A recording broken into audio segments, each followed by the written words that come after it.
أعوذ بالله من الشيطان الرجيم. بسم الله الرحمن الرحيم. الحمد لله الذي أنزل على عبده الكتاب ولم يجعل له عوجا قيما لينذر بأسا شديدا من لدنه ويبشر المؤمنين الذين يعملون الصالحات أن لهم أجرا حسنا ماكثين فيه أبدا، وينذر الذين قالوا اتخذ الله ولدا ما لهم به من علم. كبرت كلمة تخرج من أفواههم إن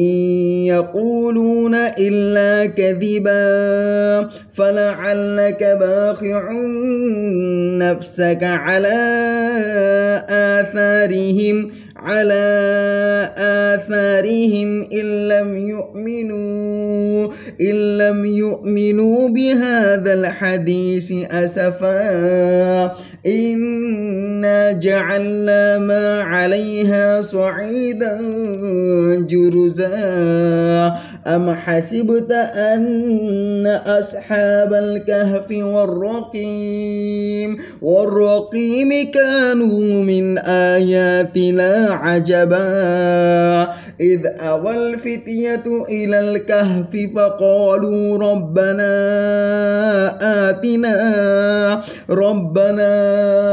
آتنا من لدنك رحمة وهيئ لنا من أمرنا رشدا. فضربنا على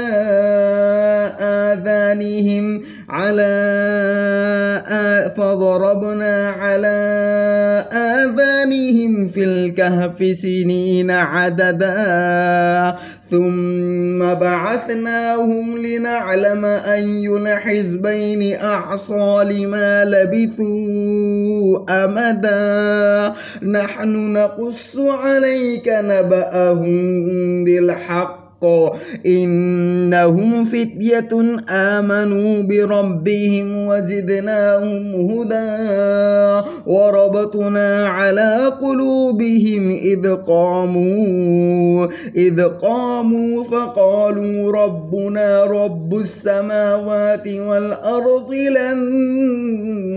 ندعو من دونه إلها لقد قلنا إذا شططا. هؤلاء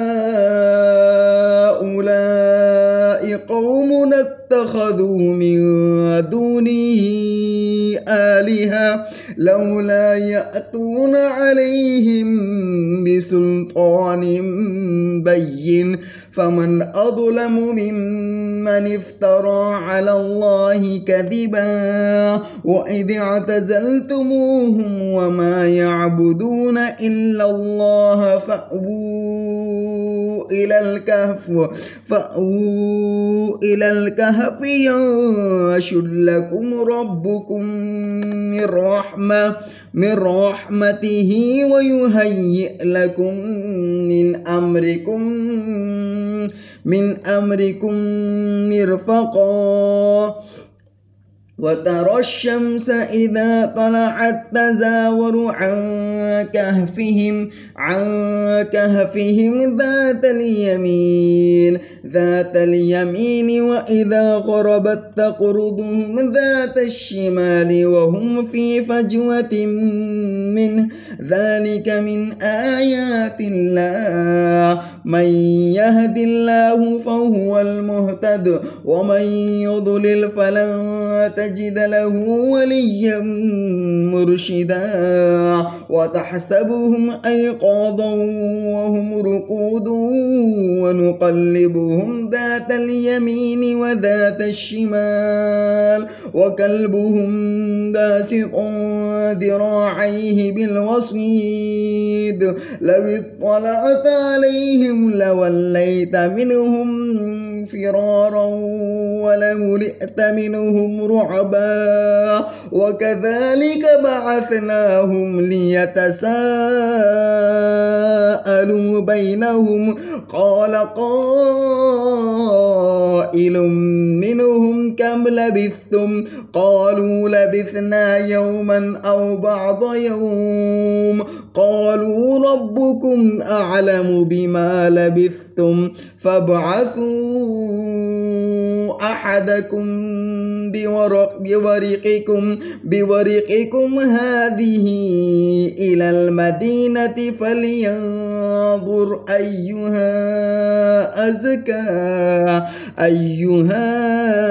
أزكى طعاما فليأتكم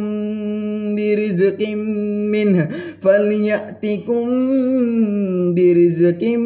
منه وليتلطف ولا يشعرن بكم أحدا إنهم إن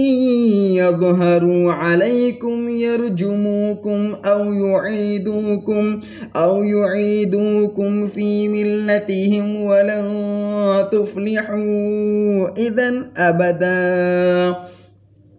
وكذلك آثرنا عليهم ليعلموا أن وعد الله حق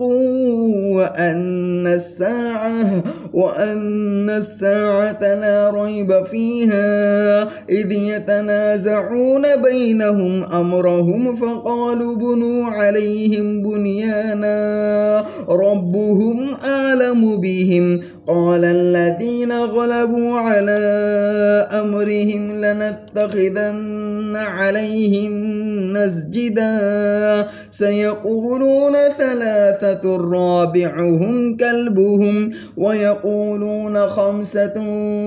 سادسهم كلبهم رجما بالغيب ويقولون سبعة وثامنهم كلبهم قل ربي أعلم بعدتهم ما يعلمهم إلا قليل فلا تمار فيهم إلا مراء ظاهرا ولا تستفت فيهم منهم أحدا ولا تقولن لشيء إني فاعل ذلك غدا إلا أن يشاء الله واذكر ربك إذا نسيت وقل عسى أن يهديني ربي لأقرب من هذا رشدا ولبثوا في كهفهم 300 سنين وازدادوا 9 قل الله أعلم بما لبثوا له غيب السماوات والأرض أبصر به وأسمع ما لهم من دونه من ولي ولا يشرك في حكمه أحدا واتل ما أوحي إليك من كتاب ربك لا مبدل لكلماته ولا تجد من دونه ملتحدا واصبر نفسك مع الذين يدعون ربهم بالغداة والعشي يريدون وجهه ولا تعد عيناك عنهم تريد زينة الحياة الدنيا ولا تطع من أغفلنا قلبه عن ذكرنا واتبع هواه وكان أمره فرطا وقل الحق من ربكم فمن شاء فليؤمن ومن شاء فليكفر إنا أعتدنا للظالمين نارا أحاط بهم سرادقها وإن يستغيثوا يغاثوا بماء كالمهل يشوي الوجوه بئس الشراب وساءت مرتفقا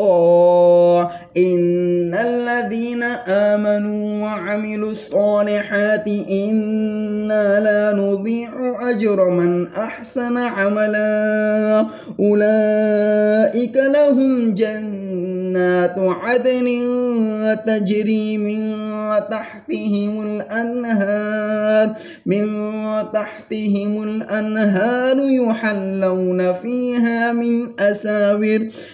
أساور من ذهب ويلبسون ثيابا خضرا من سندس واستبرق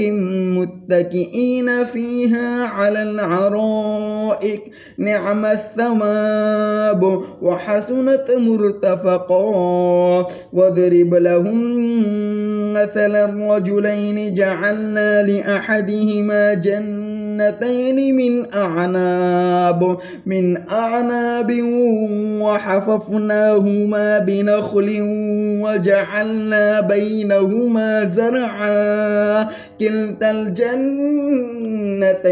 آتت أكلها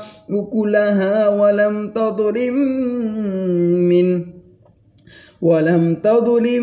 منه شيئا وفجرنا خلالهما نهرا وكان له ثمر فقال لصاحبه وهو يحاوره أنا أكثر منك مالا وأعز نفرا ودخل جنته وهو ظالم لنفسه قال ما أظن أن تبيد هذه أبدا وما أظن الساعة قائمة ولئن رددت إلى ربي لأجدن خيرا منها منقلبا قال له صاحبه وهو يحاوره أكفرت بالذي خلقك من تراب ثم من نطفة ثم سواك رجلا لكن هو الله ربي ولا أشرك بربي أحدا ولولا إذ دخلت جنتك قلت ما شاء الله لا قوة إلا بالله إن ترني أنا أقل منك مالا وولدا فعسى ربي أن يؤتيني خيرا من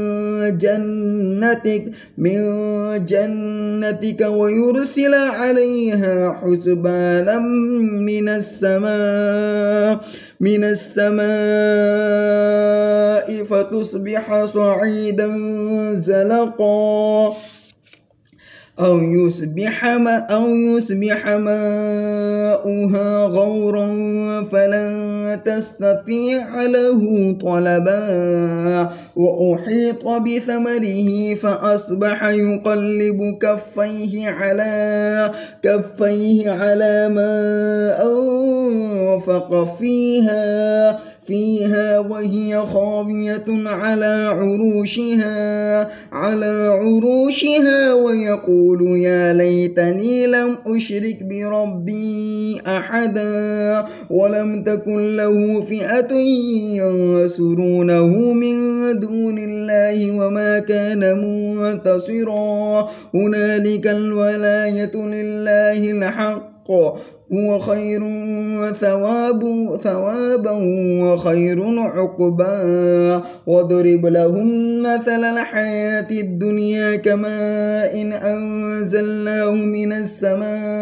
من السماء فاختلط به نبات الأرض فأصبح هشيما تذروه الرياح وكان الله على كل شيء مقتدرا المال والبنون زينة الحياة الدنيا والباقيات الصالحات خير عند ربك ثوابا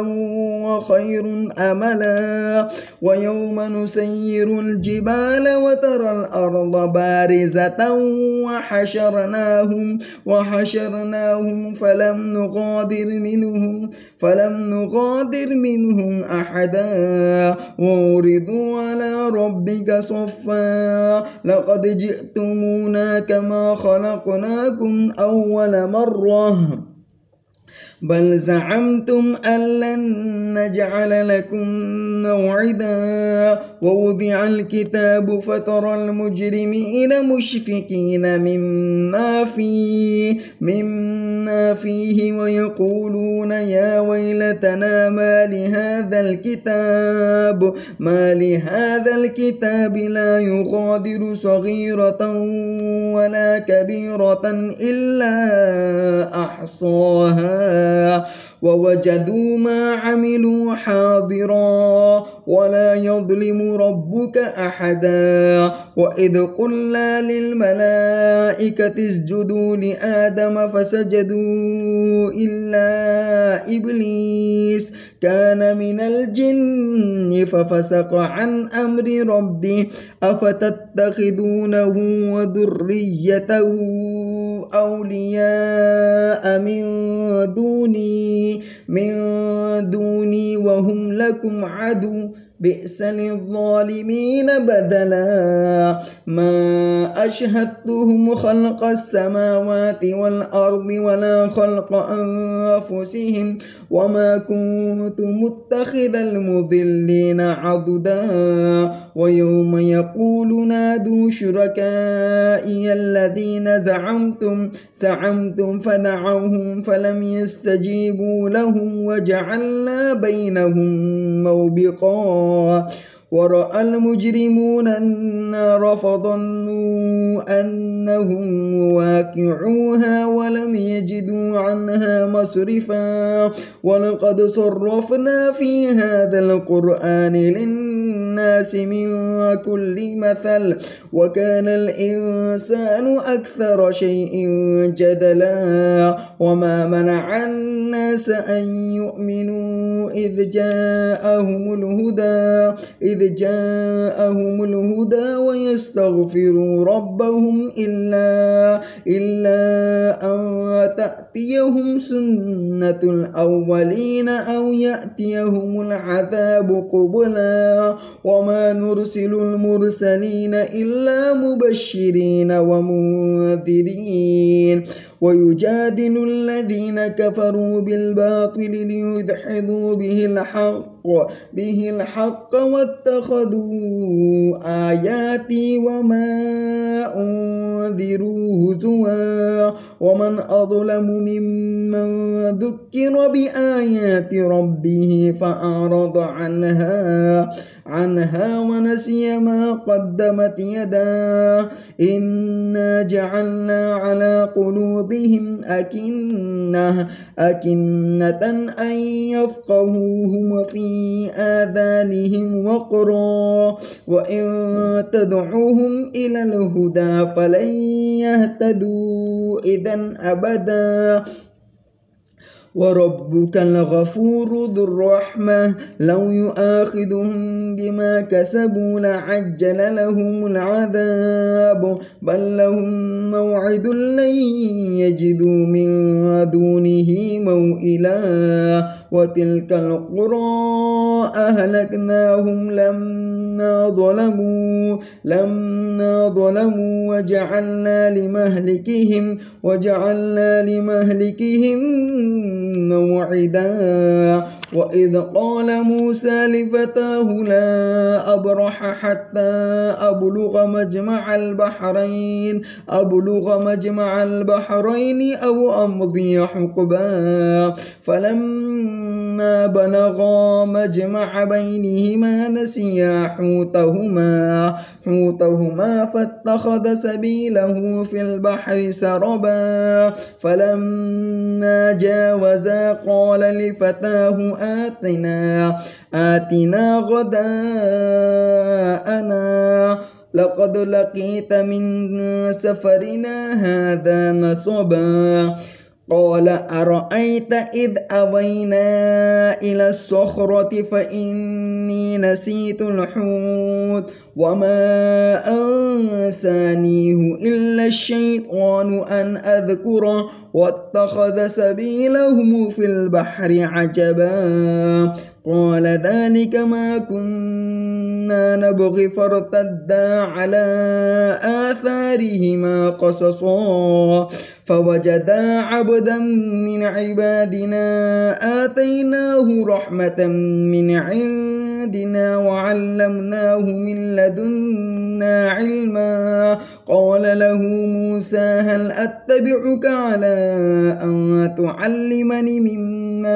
مما علمت رشدا قال إنك لن تستطيع معي صبرا وكيف تصبر على ما لم تحط به خبرا قال ستجدني إن شاء الله صابرا ولا أعصي لك أمرا قال فإن اتبعتني فلا تسألني عن شيء حتى أحدث لك منه ذكرا فانطلقا حتى إذا ركبا في السفينة خرقها قال أخرقتها لتغرق أهلها لقد جئت شيئا إمرا قال ألم أقل إنك لن تستطيع معي صبرا قال لا تؤاخذني بما نسيت ولا ترهقني من أمري عسرا فانطلقا حتى إذا لقيا غلاما فقتله قال أقتلت نفسا زكية بغير نفس لقد جئت شيئا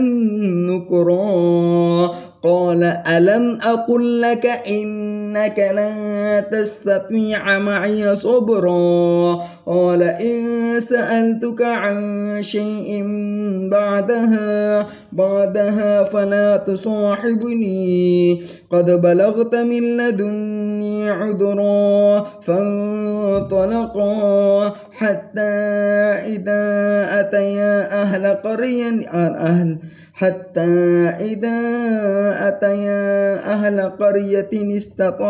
استطعما أهلها فانطلقا حتى إذا أتيا أهل قرية استطعما أهلها فأبوا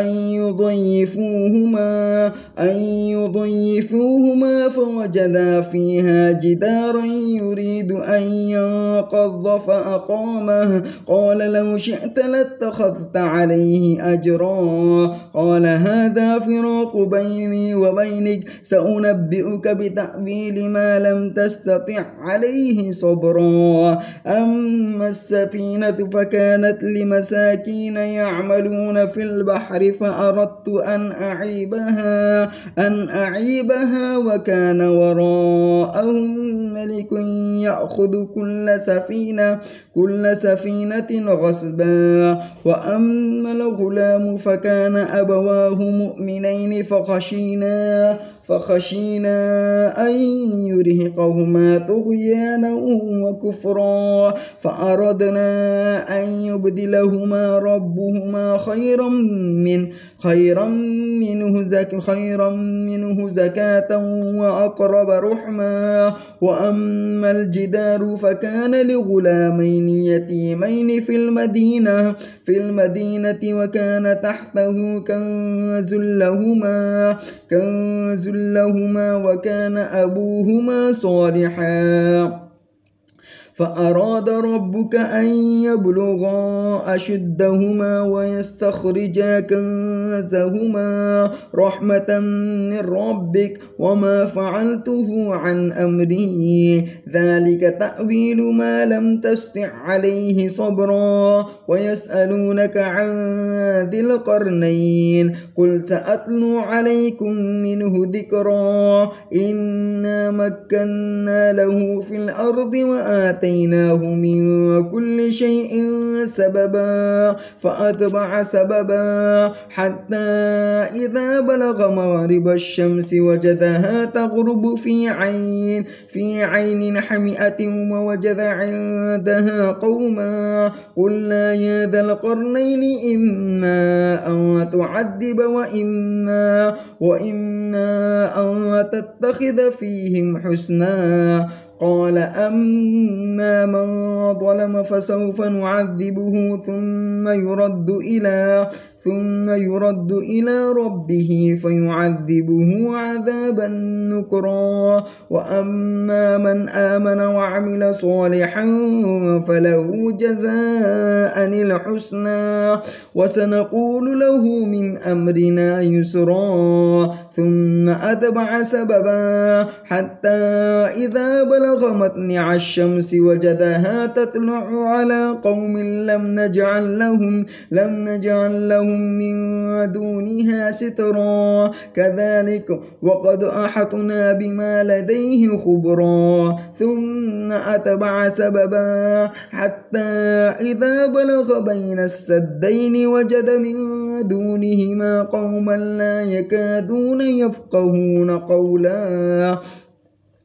قالوا يا ذا القرنين إن يأجوج ومأجوج مفسدون في الأرض فهل نجعل لك خرجا على أن تجعل بيننا وبينهم سدا. قال ما مكنني فيه ربي خير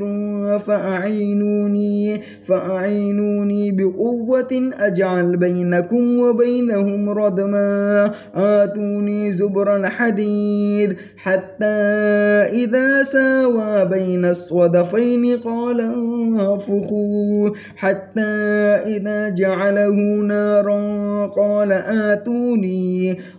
آتوني أفرغ عليه كترا فما استطاعوا أن يظهروه وما استطاعوا له نقبا. قال هذا رحمة من ربي فإذا جاء وعد ربي جعله دكا وكان وعد ربي حقا. وتركنا بعضهم يومئذ يموج في بعض ونفخ في الصور فجمعناهم جمعا. وعرضنا جهنم يومئذ للكافرين عرضا الذين كانت أعينهم في غطاء عن ذكري وكانوا لا يستطيعون سمعا. أفحسب الذين كفروا أن يتخذوا عبادي من دوني أولياء إنا أعتدنا جهنم جهنم للكافرين نزلا قل هل ننبئكم بالأخسرين أعمالا الذين ضل سعيهم في الحياة الدنيا وهم يحسبون أنهم يحسنون صنعا أولئك الذين كفروا بآيات ربهم ولقائه فحبطت أعمالهم فلا نقيم لهم يوم القيامة وزنا ذلك جزاؤهم جهنم بما كفروا واتخذوا آياتي ورسلي هزوا إن الذين آمنوا وعملوا الصالحات كانت لهم جنات الفردوس نزلا خالدين فيها لا يبغون عنها حولا قل لو كان البحر مدادا لكلمات ربي لنفد البحر قبل أن تنفد كلمات ربي ولو جئنا بمثله مددا قل إنما أنا بشر مثلكم يوحى إلي أنما إلهكم إله واحد فمن كان يرجو لقاء ربه فليعمل عملا صالحا ولا يشرك بعبادة ربه